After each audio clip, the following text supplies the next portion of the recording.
Hi everyone. So today I just want to give you my quick shootout video between the two extruder units, the Macewen in gold and the TH3D Studios unit in black and red. First, I'm just going to cover my two biggest pet peeves about them.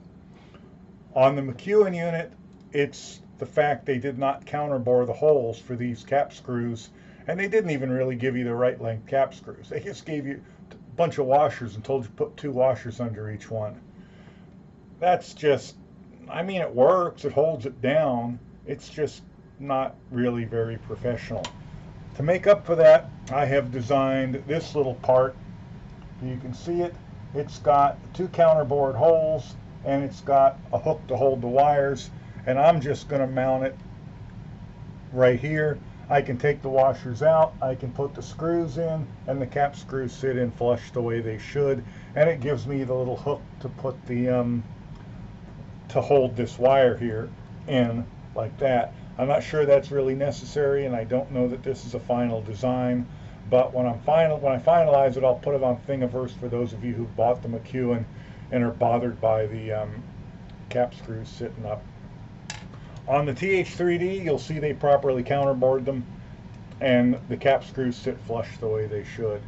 A lot of you are probably thinking, geez, dude, that's really kind of a negligible thing, and you know, to some people it is, and to some it's not. My biggest pet peeve about the TH3D Studios is the fact that, and let me show it to you here first, the feed roller on the Macewen sits on a flat plate with a sleeve and a screw in the top. On the TH3D, it sits inside of a fork in this arm, and it is not sleeved. If you over tighten this screw, you will bind it.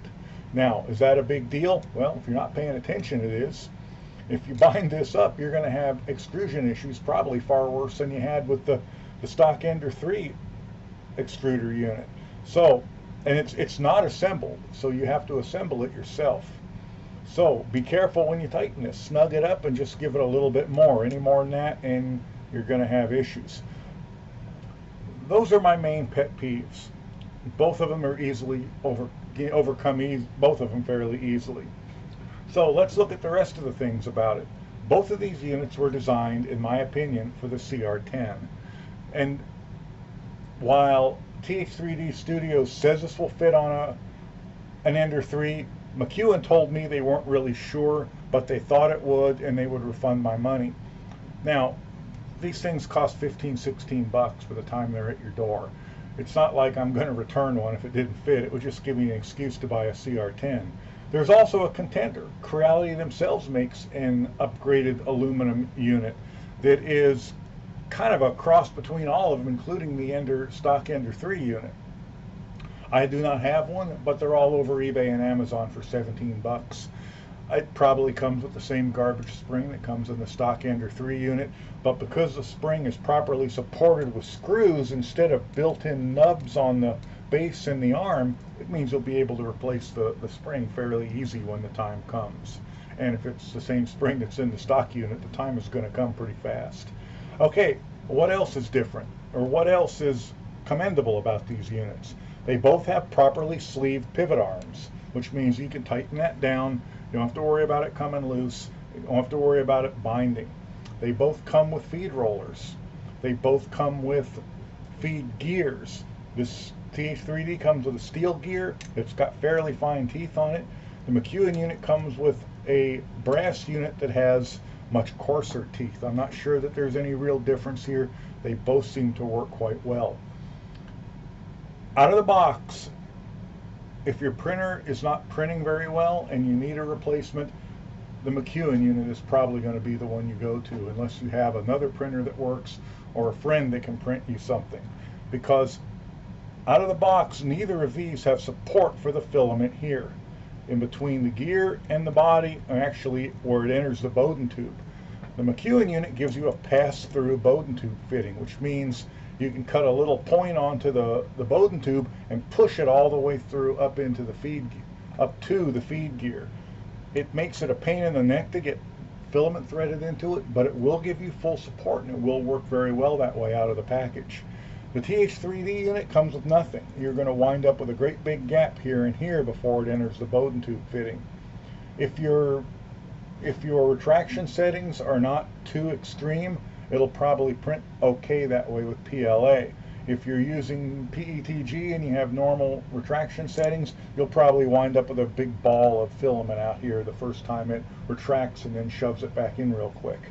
So you need this piece for these. You don't need it for the TH3D, for the Macewen, but yet putting it in gives you every bit as good a support as the method they provide you with, and it makes it much easier to feed the filament.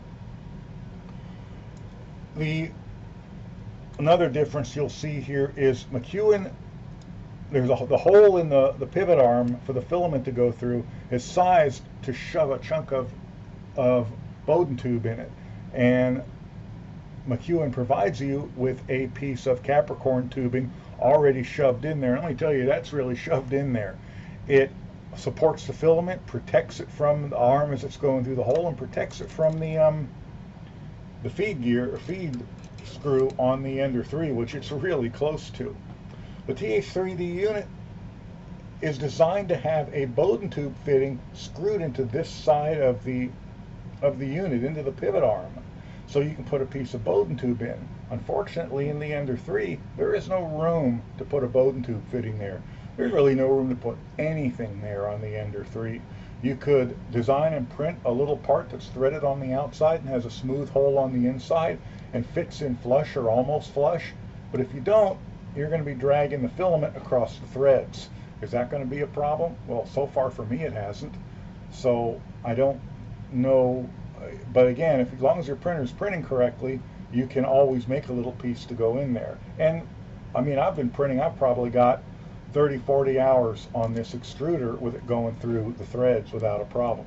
You will probably want to print some piece like this, which protects the filament from the lead screw, Z-axis lead screw, and gives you some guide here to try and get it angled more directly going into there. And those are the two units. Other than that, I really can't think of much difference between them other than the colors. They're both about the same price. This one's 12 bucks plus $3 shipping. This one's 16 bucks with free shipping. So there's not more than $1 between them. And the Creality unit, which I said I do not have one of, it has this little part that I've got here made into it, much like the stock plastic unit. It's about 17 bucks on Amazon. I think all of these will solve your issues. Both of the, one other thing to touch on real quick, both of these come with springs and then screws to hold the spring in place so it doesn't go flying out on you. So to replace the spring, you can just back the screws out, slide the new one in, and then put the screws back in. Macewen goes one step further. He gives you a spring to actually, or excuse me, a cap screw that actually fits inside the spring. This lets you tighten this screw down and tension it. Now, a word on that. These are not variable rate springs. Tightening this down is not going to give you more spring pressure unless the spring has worn to the point where it will no longer push against there at this distance. And you have to do this. At that point, this spring is worn out. I would replace it. Tightening it down might get you another 4, 5, 6 prints out of it, but that spring has died and it is time to replace it. And you could also, if you like this idea, it wouldn't be hard to get I think it's a 3 or 4 millimeter cap screw and just put it inside this spring and maybe a little longer screw on this side. And probably not, it's probably long enough. And you would have basically the same thing. I personally don't think it's necessary. But like I say, if the spring dies, it might get you another few prints while you're waiting for new springs to arrive via mail order or while you run down to the hardware store to get them. Other than that, these two are both really excellent. My pet peeves about them both, in my opinion, are not huge, and they're both surmountable fairly easily.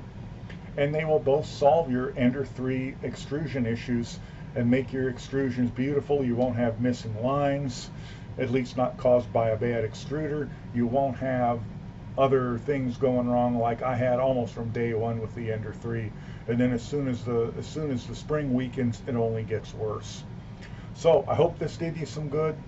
If I had to pick one, I would probably the Macewen is a more turnkey out of the box unit. If your printer's not printing correctly, I would get this one. If your printer is printing correctly or you have access to another printer, it just doesn't really matter anymore. Pick the prettiest one, pick the one you like the color of, and run with it. So that's my evaluation, my little shootout of these two units. I hope you liked it. If you did, please like and subscribe.